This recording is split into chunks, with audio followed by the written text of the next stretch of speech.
Go ahead and take a deep breath. You ready? Shut up. Okay. I'm just making sure, bro. Yes. Welcome. What's up? What is up? Back once again, it is the incredible In the Black podcast. And in case you weren't aware, this is a podcast dedicated to covering the current events and social issues going on in your Black world and covering it all from the perspective of three grown-ass men who know that if it don't make dollars, it don't make sense. I am your host, Big O, Mr. In the Black himself. But you know I can never do this alone. Let me introduce the rest of 2 Live crew. Say what's up, Crush. What's good, everybody? L, say what's up. I only know one member of 2 Live crew too, bro. Just say what's up. I didn't even know why I called the albums. crew. It's only motherfucking Luke. I don't understand what's going You on. want to say hello? But hey, how y'all doing? Man, I'll just try to clear it up for the people, bro. It's only one person. Hey, how y'all doing out there? And if you enjoy content like this, please consider subscribing and following us on social media at In the Black PDCST on Facebook, Twitter, and Instagram. And if you're checking us out on YouTube, please go ahead and hit that thumbs up button and subscribe so that you do not miss out on the content. Now, if you've been paying attention, a lot of you are probably familiar with our guest. She so eloquently and passionately described the plight and the experience of Black people in America. And just for some of you guys, I want us to take a quick refresher and see what's up here.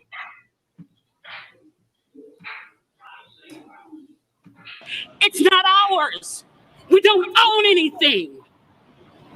We don't own anything. Trevor Noah said it so beautifully last night. There's a social contract that we all have, that if you steal or if I steal, then the person who is the authority comes in and they fix the situation. But the person who fixes the situation is killing us. So the social contract is broken. And if the social contract is broken, why the fuck do I give a shit about burning the fucking Football Hall of Fame, about burning a fucking Target? You broke the contract when you killed us in the streets and didn't give a fuck. You broke the contract when for 400 years we played your game and built your wealth. You broke the contract when we built our wealth again on our own by our bootstraps in Tulsa and you dropped bombs on us. When we built it in Rosewood and you came in and you slaughtered us. You broke the contract, so fuck your Target. Fuck your Hall of Fame. As far as I'm concerned, they could burn this bitch to the ground. And it still wouldn't be enough. And they are lucky that what Black people are looking for is equality and not revenge. Whew.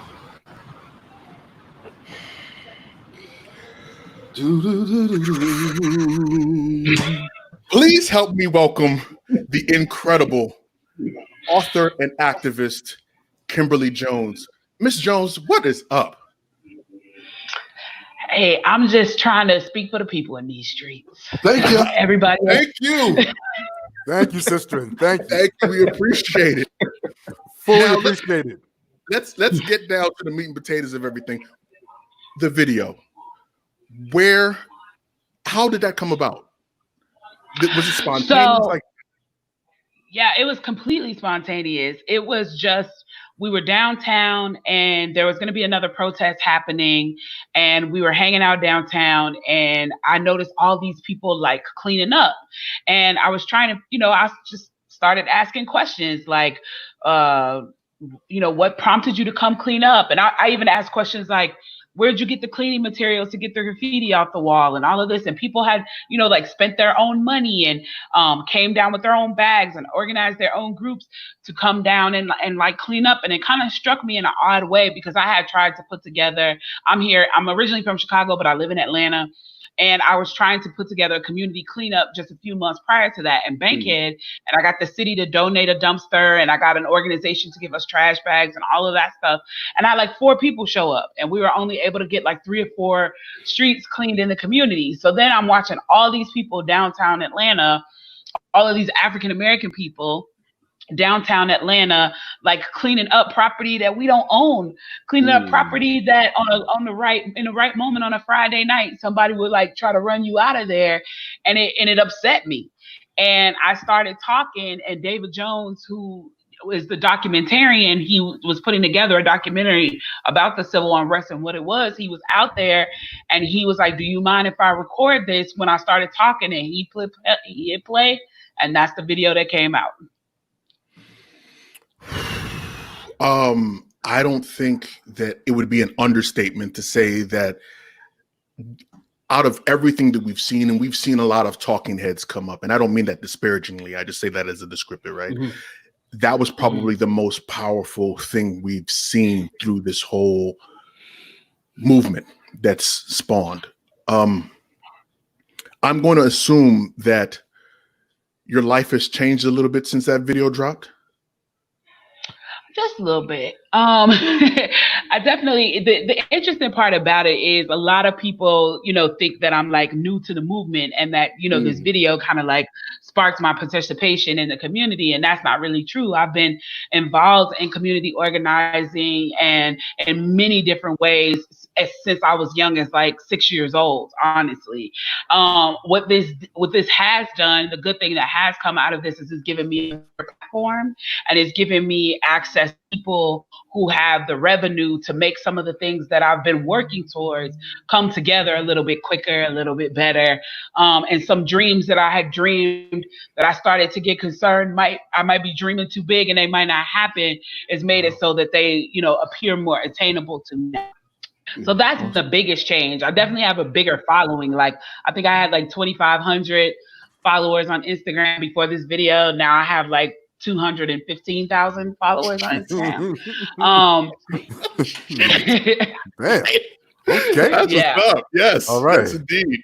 Now, so check verified. For me, it's like crazy. And it happened like that.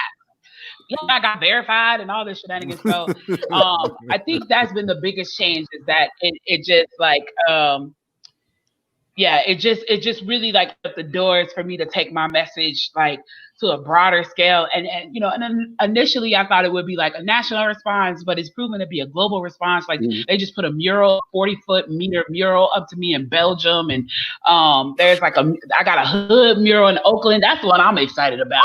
Give me a hood mural. That's what I'm talking. Fuck Belgium. Yes. Give me the hood. Yeah, I know, especially Oakland. Especially Oakland. Yeah. Belgium. Especially Oakland. Especially Oakland. Especially Tell me, how does that make you feel though? Hood mural in Oakland? It don't get no better than that. No, but tell me, how does that make you feel though? Overall, just you know what? It made me response.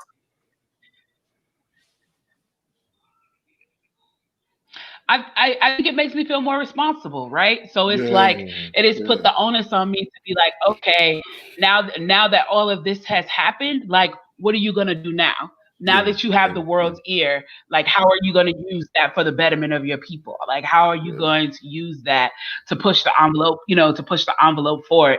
So, everything's been going so fast and been so busy. I haven't had a moment to get full of myself and be like, You'll get time. Don't worry about it. I haven't had time for that. I haven't really had time for that. More so than anything, it's like the phone calls are coming in. Like, I've talked to people like in Parliament in England, and I've talked to Phil, who used to be the chairman of the RNC. So it's like I'm having all these, LeBron James is like, where should I send the money, sis? So I'm just like, Cash App Elgin Bailey. Listen, come on, man. Stop, man. It's that light community, man. I said, you gotta behave. We gotta guess. Hey, we all a part of the movement together. Can I get a bag?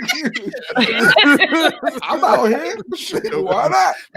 Now, before you became the face of the movement, you were my apologies. You are an author. And for those folks that don't know, she currently has a book out now called I'm Not Dying With You Tonight. She co-wrote that book with another young lady, Gilly, right? Yep, Gilly Siegel. Okay.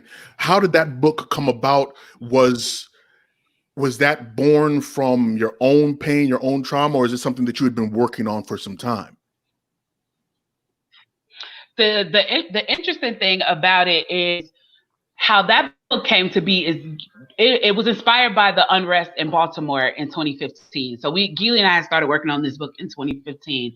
We saw an article about a group of kids who got trapped behind a police barricade, because one of the things they did in Baltimore is they had heard the protests were coming, and so they closed down schools early, and then they shut down public transportation, and a lot of the kids in high school transportation to get home. So they told the kids to disperse, but they couldn't get home.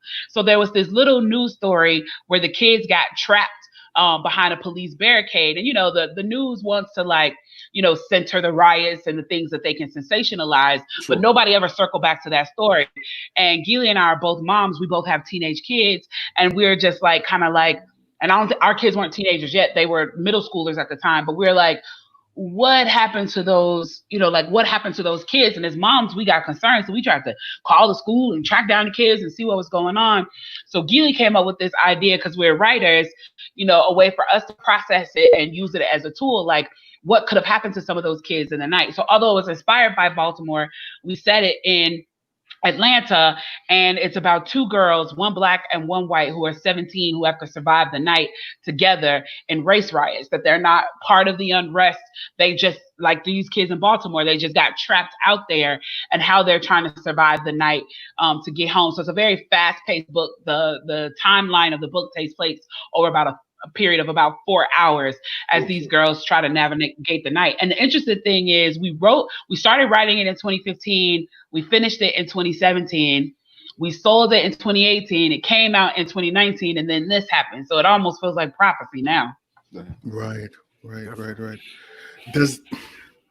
Now, a lot of the comments that we've been getting from our listeners was about the Monopoly analogy that you used in the video.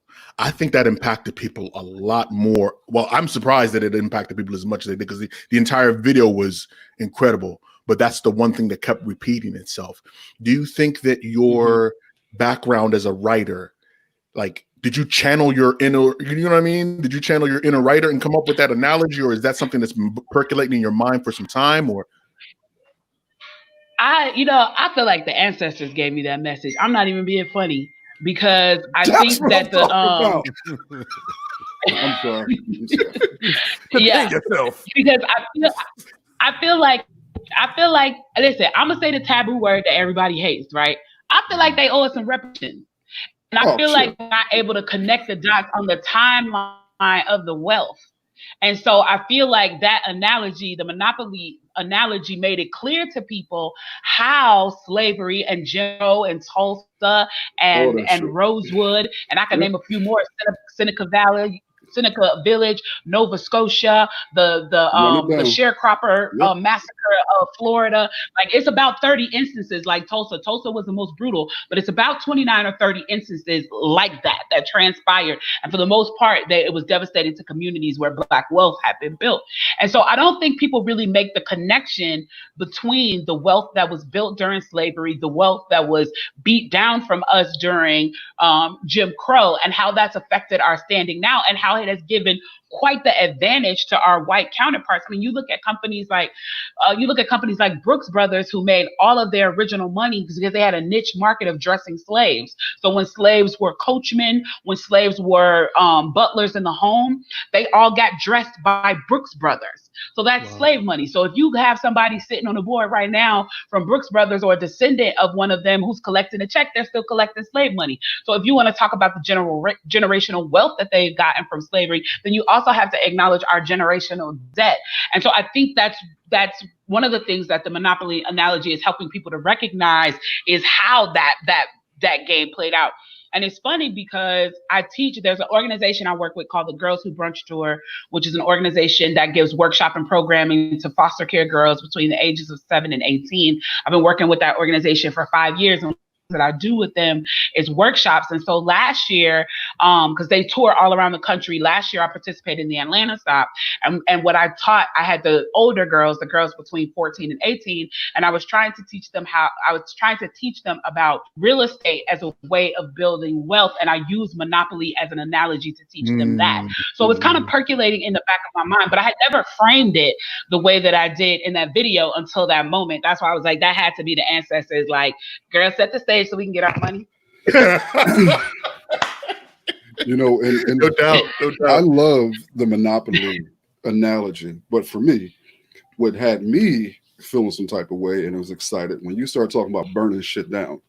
When you start talking about burning some shit that got down, me in trouble. I'm gonna keep it a buck because, and that's part of the conversation that we have as Black people when we are underneath this oppressive regime and we deal with all the bullshit from white folks and white supremacy. Violence or that anger response is usually not part of the discussion that we have. We usually suppress that shit and keep it aside. But to see a Black woman clearly expressing it like, yo, not only should we make a small fire, but we should have a bonfire with fucking marshmallows type of analogy. That was just a moment. Yeah, it was a for visceral me, moment. That was what moment. really lit a fire underneath a lot of people, I believe. Because again, violence is not one of those things that we usually have a discussion of when it comes to us dealing with oppression. We always adopt a non-violent, or some of us adopt a non-violent analogy or mentality. Some of us will whoop your ass. But my thing for you is, one thing that I really wanted to know about is, what is your ideology, your ultimate goal, your solution, your thought in regards to dealing with white supremacy? How do you see it going? What is your dreams, your aspirations? Some of that shit. What do you think about it? Asking her like 5 questions in one yeah, letter. She's a writer. She can handle it. You be quiet. She got this. Go ahead, sis.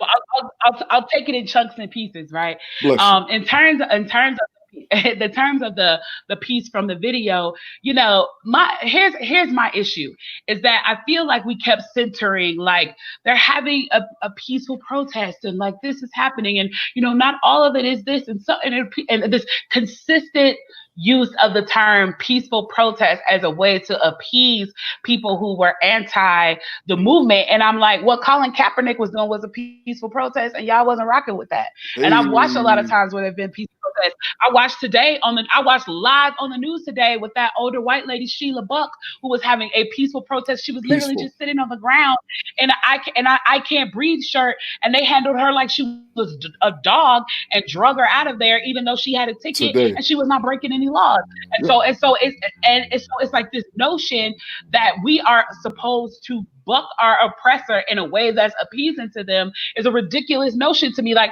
I'm sorry, sir. I know you've been oppressing me and beating me and killing me. I want to know if the way in which I'm fighting against you is okay with you, because if you would prefer another way, I could, you know, we could have I could make sure I could get my good friends together and we can have a peaceful protest over here. If that's, I'm like, come on, like I don't owe you doing it the way you want me to do it. Yes. You beating me down and you murdering me in the street. Like, you literally murdering me in the street, and I don't owe you to respond to that. Like, somebody punch you in the face, you're not supposed to be like, now that was wrong. Now I would like to retaliate. Come on. Do you prefer a slap, or should I call the authorities? I mean, how are we going to work with this? Too. So it's this notion that we have to constantly kowtow as if though they are still our owners is upsetting to me. It's upsetting me and my mom, girl, because I'm like, if we can't cause a riot, then where can we go? You know what I'm saying? So it's like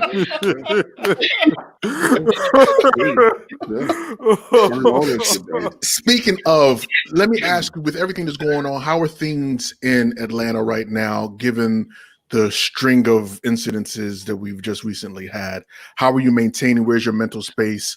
I mean, it seems like we're just coming from one traumatic incident to the next one. How are you dealing with it, and what's going on in Atlanta? Atlanta had, oddly enough, contrary to popular belief, Atlanta has simmered in the last like 24 to 48 hours. It has simmered down a little bit. But I think that the reason people had such a visceral response to Rayshard Brooks is because the narrative that the people in charge here put out after the uprising here was this doesn't happen in Atlanta. And we're like, it don't. And it's like it doesn't happen to you. See, Atlanta is broken up into two distinct people of Black people. You either ballin', or you broke. You know what I'm saying? And it's like the balling ones were speaking, and that's why I was like, hey, I'm over here with the broke people. Let me talk. Let me say something, because what y'all got going on over there in Cascade and Buckhead ain't what we got going on down here on Simpson Road. Like, it ain't, you don't know what y'all talking about, because it's happening over here daily. It's happening over here daily. Like, they setting up traps to get you for insurance and then putting you in the system, and you got to pay $1,500 ticket that you can't pay. Now you on probation for a year, and then you can't show up one day, because if you show up a your day at your work, at your job at McDonald's, and then you, next thing you know, they got a warrant out for you and they're arresting you. Now you sitting in jail for 18 months because you don't have enough money to pay the bond. So I'm trying to figure out where it ain't happening in your city, but you rich since you was 17, so stop acting like you understand what the fuck we going through, because you don't. That okay. So as you're saying that, right? Did you? I'm assuming that you saw the video of T.I. and Killer Mike when they were standing with the mayor. Please respond. How did you interpret that? Because there were some mixed opinions. There were some people that were all for Killer Mike and T.I. taking a stance, trying to bring some calm to the city. And there are a lot of people that were like, you come from a different here. Yeah, you come from a different aspect of things. Yeah, it's very kind of stratified attitude there. I was on the fuck T.I. Right. I was like, y'all could have just let Killer Mike talk and been done with that whole press conference, as far as I'm concerned. Like, y'all should have let Killer Mike talk to the people. And been done with it. And been done with it. Because I think he's the only person that understands that the people who are out. First of all, let's keep it one thou wow. The people who was out there and don't watch the news, so they're not watching y'all in the press conference. Y'all should have let Killer Mike talk on Instagram and sent a message, and then everybody would see it. Done. Party over. Okay, I'm going to ask you. Who's watching the news besides somebody's grandma? Me, because I got to watch the news. The question that comes to mind now that you're saying all of this, right? It seems that we have a lot more Black people of notoriety speaking out in this instance. There's a lot more white allies that are coming out and being more vocal and being more visible. The $1 million question, do you think that these incidences, this moment is different from any other period that we've been marching and praising and doing all sorts of things for quite some time? Is this moment different from the rest of them? I think it's very different.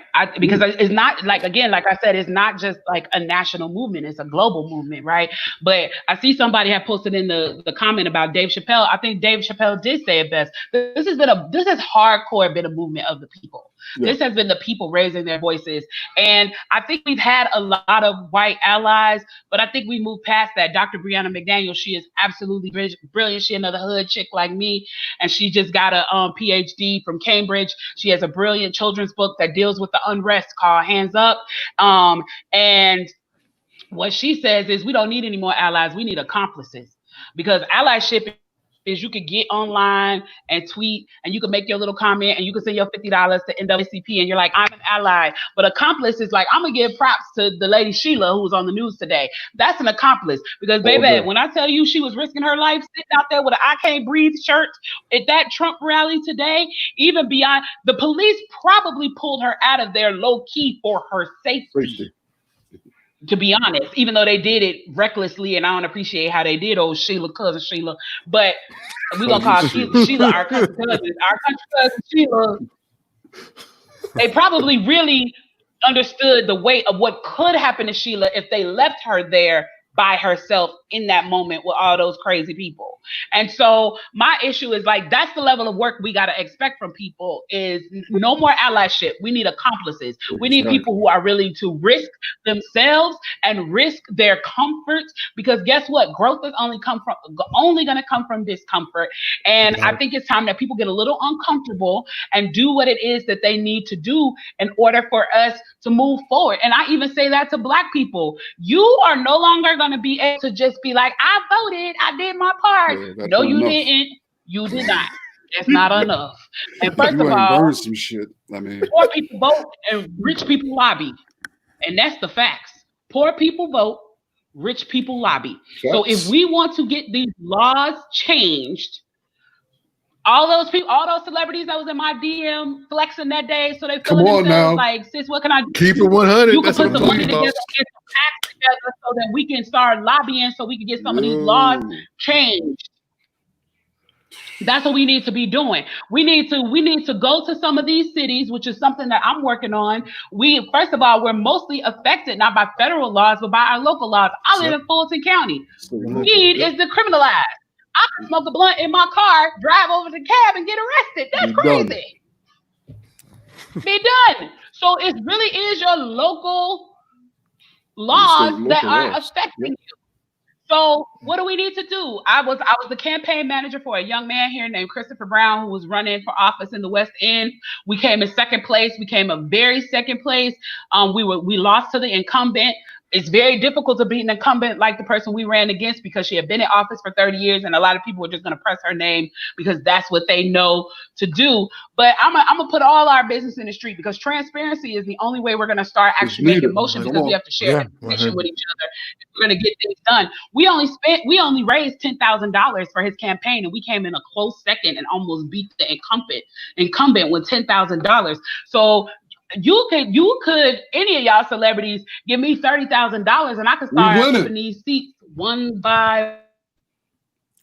So it sounds like because it don't cost that much to get somebody in a city council seat. Nope. And once we get these people in these seats, then we could put together some PAC money, to get lobbying money to get these laws changed. And then we can start having state level conversations about reparations and what that could look like for our community in terms of both finances, healthcare, education, and everything that we need. We gotta move strategically.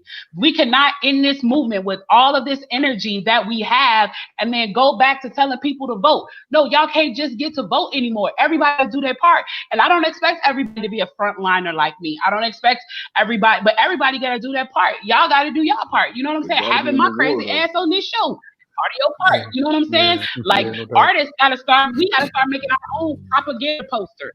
We gotta start having artists that we gotta have more people getting on the bandwagon with people like J. Cole and making the music of the movement. We gotta have filmmakers start making scripted and not programming that's pushing the engine forward on the movement. If what you are good at is heading up the PTA, then you need to get all of them moms that work with you on the PTA together on a Friday morning and have a meeting, and y'all need to decide which one of y'all is going to run for office in your community where you know what you need.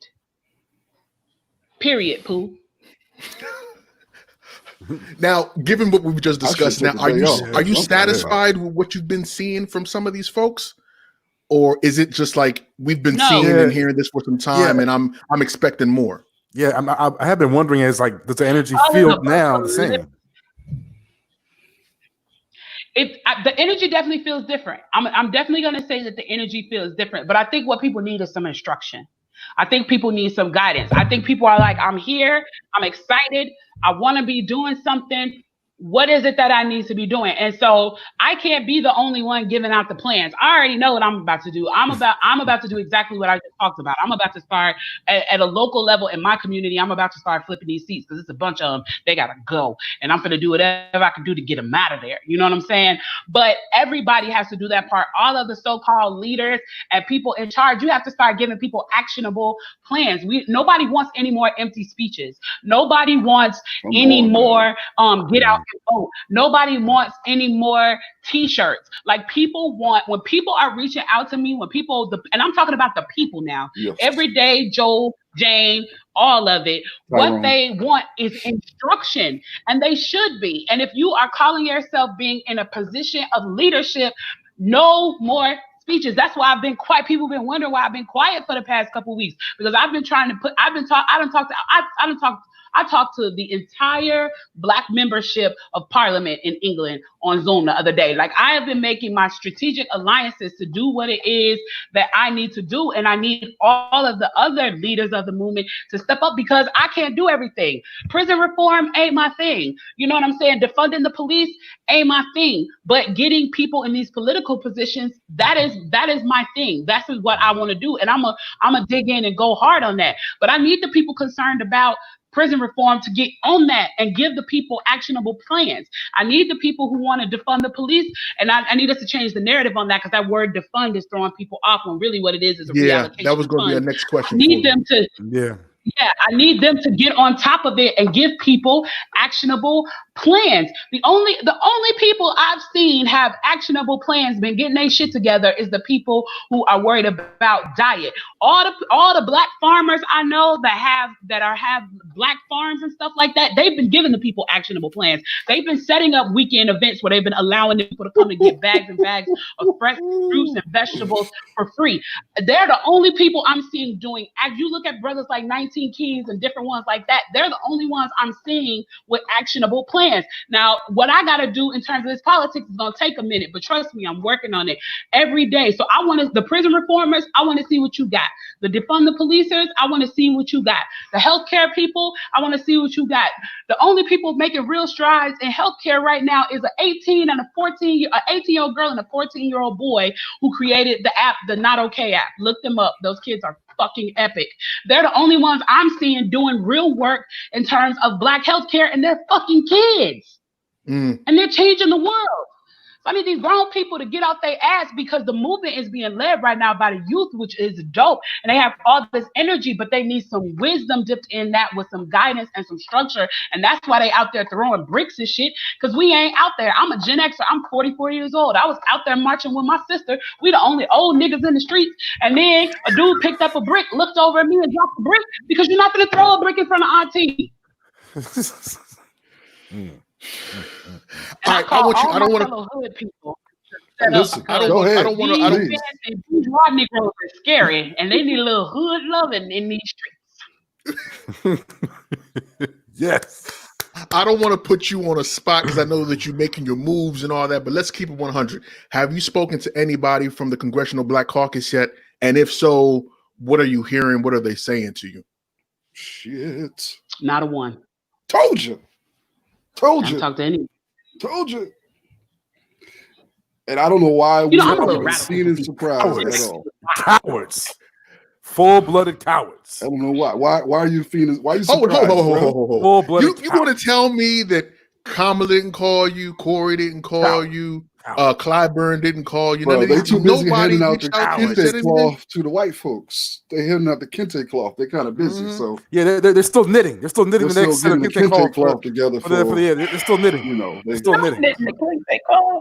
They're modeling the spring line of kente cloth. Yeah, they're getting that ready, bro. They're kind of busy with that shit, so they can't really. Okay, they don't have time for the system. They don't have time for it. You answer that question. It makes me a bit disappointed, but you've answered that question. My next question for you is: you made mention of it. The messaging that we're getting out of this movement right now. You have people that want to abolish. You have people that want to defund. You have people that want just to tear the whole thing down, and who knows what they want to do. What do you think the messaging should be, and are you currently happy with the current message? Yeah, I don't really.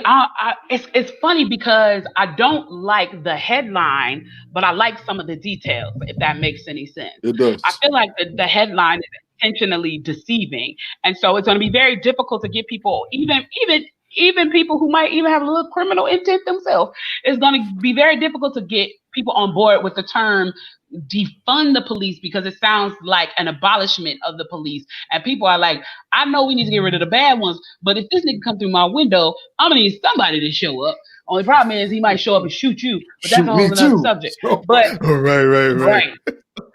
But so I think that I think that, first of all, we need to change the narrative, and that whole defund the police movement, it needs PR overhaul, because it's falling on deaf ears right now, and there's not going to be a lot that's going to get done with it. But I think when you look at things like what they did in California, I think that those are the right plans, right? Because not that I want to come to the defense of the police, because I don't enjoy their company at all.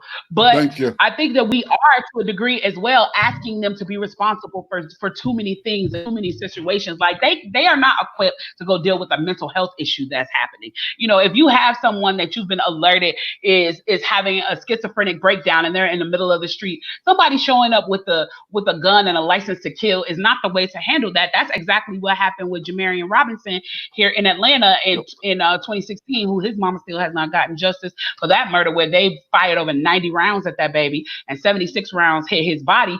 But when they got the warrant, they were told that he was a schizophrenia patient and that he may not have had access to his meds, and that he may have an adverse reaction to them coming into this space. But it still ended in his death. And that's because a squad team full of people with guns drawn should not have been going to handle a warrant for somebody with a mental health concern. You know what I'm saying? And so I think we are asking them to do things. First of all, it take you longer to get a barber's license than it take you to become a police officer. So let's start with the training. So they completely need to be retrained. And we also need to do mental health checks on them and make sure that they, should be out there in them streets, because some of them shouldn't be. And we also need to do some deep dive background checks. If you're trying to be a police officer, then I need to do a deep dive check, not only on your record, your available, public record, but also your personal records. I should be able to give them the right to dig deep through your Facebook, your Instagram, your Twitter. And if you have, white supremacist leanings, then you cannot police the people, because you're not going to be able to just police white people. We also need to, there's an amazing book by a brother named Dr. Cedric Alexander y'all should get this book, called Policing in the 21st Century, The Guardianship. And he talks about how we created this nature of the warrior cop versus the guardian, who's there to actually, guard the community. And so that we've gotten away from that, and that even the way we've trained in the style of policing that we've trained has changed. When you look at the uniforms that the police officers wear now, it's a more militarized uniform, as opposed to the let me get the cat out of the tree uniform that they used to wear back in 1965. And we've lost that cat in the tree narrative when we're recruiting, right? So that's no longer what you see. It's no longer, can you come guard the neighborhood and take care of the people? When you see the recruitment ads for police officers now, it looks like a military recruitment ad. They want to be Rambo jumping over the car and kicking somebody in the back. And that's not really the type of person we should be attracting if they're going to be dealing with a dispute between two business owners who trying to decide which city line they fall on. You know what I'm saying? And so we really have to revamp how we train officers, how we secure knowing that they have the mental health and the sentiments necessary to be a police officer. And then we buy them stuff they don't even need. They have war level stuff. Like, that's for the National Guard. That's for that. Take that money and put it in some schools with black kids where there's asbestos in the school and the ceilings are falling in and they don't have books, and it's 2 or 3 kids sharing a book and they can't take a book home because you don't own it, because it's 6 of y'all name in one book. Like, there are schools that have a police officer but not a nurse, a police officer but not a counselor. That shit is whack. Yeah, all the way whack. Yeah. What do you think the next steps should be? I mean, we want to see we have all the tools in front of us at this point, and at least we think we have all the tools in front of us. What do you think the next step should be to try and actually reach police reform outside of the voting and being political? Because you've already addressed that. What else do you think that people can do? Because it feels like what's going to end up happening is that it's going to start to get extremely hot outside, and folks are going to be like, nah, I'm going to wait it out and sit in the house with the AC. The marching's going to stop, and then everything's going to fall to the background. So what do you think the next step should be? They should go inside and get the AC, first of all, so they can stop. And this is me included, because I've been out there on the floor. We all need to stop passing COVID around out there in them hot streets. So that's we got a damn pandemic. Most of it. That's out here hugging and touching, breathing and coughing. So So I think the next step is to take, as Keisha say, I ain't agree with much she said, but I did agree with this part. Take y'all ass in the house. And that's cool because you need to go into the house and get organized and start having Zooms about next steps in your community and start popping out some plans about next steps in your community. And you need to look at the cross-referencing between parties, right? So if you want your community to reallocate funds, let's drop that term to fund. That's gonna fuck us off. We ain't gonna never get shit with that term. If we are looking to reallocate funds, then you need to put the pressure on the school board president and say, hey, homeboy, school board president, you still want this seat? You need to go down to the mayor and the governor, and you need to take a meeting with them, and you need to tell them that the people are putting pressure on you to get more money. So you don't want a police officer in your school anymore. You would like to reallocate that money to a school counselor. You would like to reallocate that money to get the asbestos out of the school. So we need to also be very strategic and look at all the pieces and how they connect and how they affect each other and apply pressure in different places. So if I don't want a police officer in my school anymore because I want a school counselor, yeah, I can put pressure on the governor, and I should, and the mayor, and I should, but I also need to be applying that pressure to the school board president and then the principal at my school, so that when the principal is going to the meeting with the school board superintendent, and he's going to the meeting with the mayor, and the mayor is going to the meeting with the governor, they all like, these crazy ass citizens about to burn this bitch down if we don't get that officer out of there and get a counselor in. Yeah, there's no doubt. I'm telling you, all that this world needed some hood knowledge.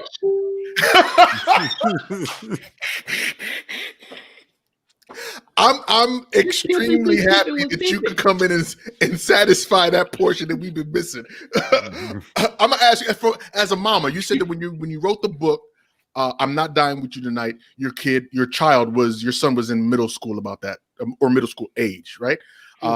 That's been some time now. 14 now. He's almost a grown ass man, right? Come on, man. Don't encourage. No, he's like 5 years ago, so he's maybe like 9 or 10. He's 14 going on 15. Okay.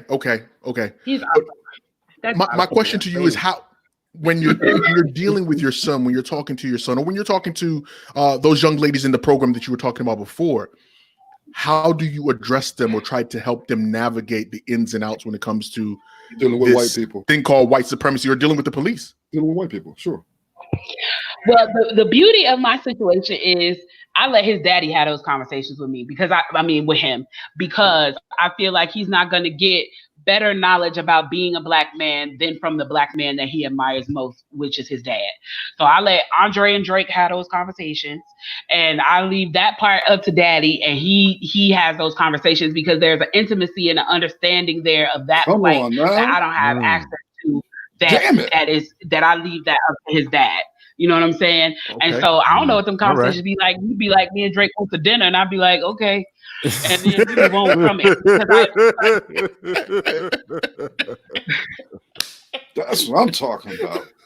And I say this to my sisters because I say this to my sisters, it's because I trust his voice and I trust his leadership in terms of the family. And you should not be putting anyone in your life, in your children's life, whose leadership you do not trust, as particularly when it comes to your boys. So I trust that whatever my son's father, whatever that conversation looks like, is the right conversation. Absolutely. And I stay the fuck out of their way. Boy. So now, when I'm talking to my young queens, I let them know that they should be both fearless and bold and alert, like a soldier. Because a soldier just doesn't run into fire. He's very strategic about the way that he moves. Yeah. And I try to explain to them is that unfortunately, we know we don't get the luxury, which is what white privilege looks like. This is why I be trying to tell these white moms when I be talking to them, I don't have the luxury of waiting in the tower for the soldier to come home. I am going to be Oya and be a warrior in these streets because that is the way it is set up, because my house is on fire. And we have to put it out. Y'all are at war against my people. So I'm not Scarlet waiting at home to see what happens after the war. Like we gotta sisters, we on the front line. They killing us too. Let's not. We've been having a lot of conversation about the brothers, but let's not forget about Breonna Taylor and many like her. You know what I'm saying? So when I'm talking to my young queens, I'm telling them that you get to be bold. No one has the right to mute you, but you also have to be smart and protect yourself so that you live to stay in the fight and see another day. Miss Jones, you have my tambourine at? Because I need a tambourine after that shit. the collection plate and all that. Today's been a day, boy. Jesus Christ. Any words of wisdom? Because we typically end our show with a what's up, basically words of wisdom or things that you've seen that you think you need to bring attention to. So any words of wisdom for our listeners, our viewers, before we get out of here? Y'all don't need 200 people to make change. I'll take a strong 10 over a weak 1,000 any day of the week. And the homework that I give everybody to do to understand what I'm talking about is to Google Rudy Lozano. Google Rudy Lozano. Rudy Lozano was a Mexican-American freedom fighter in the city of Chicago in the 70s and 80s. And he worked for a very long time on immigration rights. And then he worked on building unions and making sure people would get a fair wage. And then he got into politics and he was robbed of a seat that he earned when he found out they had thrown out the last names of any Latin American person who had voted for him. And so then he got smart and he went and got Angela Davis to basically vouch for him with the black folks. And he formed this thing called the Black and Brown Alliance. And he realized that the only way he was going to move the needle in Chicago was to make sure that black and brown people were moving as a unit. And he made that happen. And what he started to do was started to flip seats. Almost all of the aldermen in Chicago, with the exception of a sprinkle of 1 or 2, were white at the time. And Rudy started going to neighborhoods with his mighty crew of about 8 people, including his wife, Lupe. And they started finding out who in that community that people respected. And they put the full engine of the Black and Brown Alliance behind that person, and they would flip that seat. And they did that in about 9 communities before he finally got to his big win, which was getting Harold Washington elected as the first black mayor of Chicago. And he got to see Harold win, but he didn't get to see Harold take office because they came in Rudy's house, put him down on his knees while he was holding his 2-year-old son and killed him execution style. But what that tells you is the power of what he was doing, how important what he was doing was. So don't feel like you got to take off this big bite. If you get together 10 strong people who have access to resources and you start getting people in those seats in your community that represent you, you can make real change. You can make real change. And it don't take a lot of y'all, and it don't take a whole lot of money. Miss Jones, I want to say thank you. Thank you so much from the bottom of our heart. I know that you out there kicking it with folks like John Oliver, and I saw you with Trevor Noah. So for the fact that you took the time out to kick it with little folks like us, I am greatly appreciative, bro. Please, before we get out of here, I love doing black media because they're not getting real black. Of course. I'm talking about. Before we let you go, man, where can people find you if they'd like to find you? The best place to go is my website because that directs you to everything. So you can find my social media, my books, my merch, my events, my shenanigans, my tomfoolery. You can donate to the GLA, which is the organization I'm starting, the Georgia Leadership Academy, which is where I'm going to be grooming candidates to take some of these seats. So you can do all of that from my website, which is www.kimjoneswrites.com. In fact, let me type it in the chat.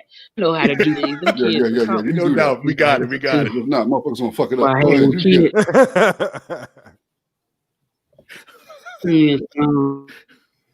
The children will be disappointed if I ain't do this right. You can find everything me right there on my website. No doubt. Thank you. I appreciate it. Crush, where can people find you if they'd like to find you, man? Oh, you can see it in the tag there, the Orange Crush with a K, or the SP Methods. L, where can people find you in your light skin foolishness, man? At Elgin Bailey, everywhere. And L, you don't have to take that abuse. Nah, he's going to take it every single show. Listen, man, don't do that. No. Come on, man, you can't. I've been real good, bro. I've been on my Mama best Jones, behavior. it was here. relatively I well thought we behaved were today. supposed to I be was right good here. today, bro. I thought we Listen, vibed and everything. And I didn't talk about you- white people. I was you quiet. joined the I team was right chilling. here. I mean, your tone was a little off, but A little bit. I'm trying to be nice, bro. We got black people. Whatever. And I am Big O. I'll give you a C+. Black himself. You can find me on Twitter and on Instagram at MR_in the Black. And I want to thank you guys for joining us for another incredible episode of the In the Black podcast. Remember, we want to hear from you. Help us continue these conversations by reaching us on our Facebook, Twitter, and Instagram feeds at In the Black PDCST. And as always, informed, intelligent, In the black. In the black. Peace. Thank you, guys. Thank Thank you. Thank you. Now, I